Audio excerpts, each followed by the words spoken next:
नमो नारायणा। श्री हरि विष्णु की जय। आप सभी का स्वागत है मेरे YouTube चैनल भक्तिपीडिया पर। आप सभी को इंदिरा एकादशी की हार्दिक शुभकामनाएं। इंदिरा एकादशी का व्रत हर साल अश्विन माह के कृष्ण पक्ष की एकादशी तिथि के दिन रखा जाता है। इस दिन भगवान विष्णु और माता पार्वती की पूजा की जाती है। ये एकादशी पितृपक्ष में आती है, इसलिए इसका महत्व और अधिक बढ़ जाता है।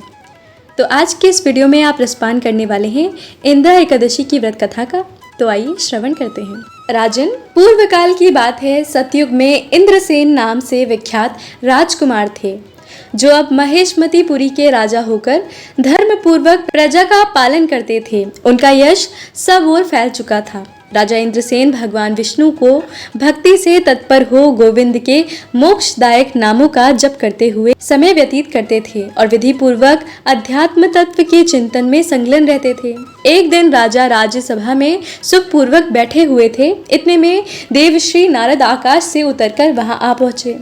उन्हें आया देख हाथ जोड़कर खड़े हो गए और विधि पूर्वक पूजन करके उन्हें आसन पर बिठाया। इसके बाद वे इस प्रकार बोले, मुनि श्रेष्ठ, आपकी कृपा से मेरी सर्वथा कुशल है। आज आपके दर्शन से मेरी संपूर्ण यज्ञ क्रियाएं सफल हो गई हैं।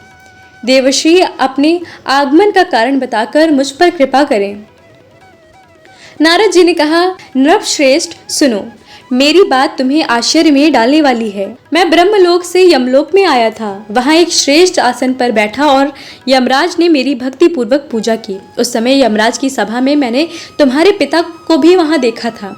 वे व्रत भंग के दोष से वहां आए थे। राजन, उन्होंने तुमसे कहने के लिए ये संदेश दिया है, उसे सुनो। उन्होंने कहा है, बेटा, मुझे इंदिरा के व्रत का पुण्य देकर स्वर्ग में भेजो। उनका ये संदेश लेकर मैं तुम्हारे पास आया हूँ। राजन, अपने पिता को स्वर्ग लोक की प्राप्ति कराने के लिए इंदिरा एकादशी का व्रत करो। राजा ने पूछा, भगवान कृपया करके इंदिरा का व्रत बताइए। किस पक्ष में, किस तिथि को और किस विधि से इसका व्रत करना चाहिए। राजेंद्र सुनो, मैं तुम्हें इस सर्वथा कुशल व्रत की शुभ कारक विधि बतलाता हूँ। आश्विन मास के कृष्ण पक्ष में दशमी के उत्तम दिन को श्रद्धा युक्त चित्त से प्रातःकाल स्नान करें, एक समय भोजन करें और रात्रि में भूमि पर सोएं। रात्रि के अंत में निर्मल प्रभात होने पर एकादशी के दिन दातून करके मुंह धोएं। इसके बाद भक्ति भाव से क्रांतिक मंत्र पढ़ते हुए उपवास का नियम ग्रहण करें। आज्ञा स्थित्वा निराहारा सर्वभोग विवर्जिता शो भोक्षे पुंडरीकाक्ष शरण में भवाच्युत। कमल नयन भगवान नारायण, आज मैं सब भोगों से अलग हो निराहार रहकर कल भोजन करूंगा। अच्युत, आप मुझे शरण दें। इस प्रकार नियम करके मध्याह्न काल में पितरों की प्रसन्नता के लिए शालिग्राम शिला के सम्मुख विधि पूर्वक श्राद्ध करें और दक्षिणा से ब्राह्मणों का सत्कार करके उन्हें भोजन कराएं। पितरों को दिए हुए अनन्य पिंड को सूंघकर विद्वान पुरुष गाय को खिला दें।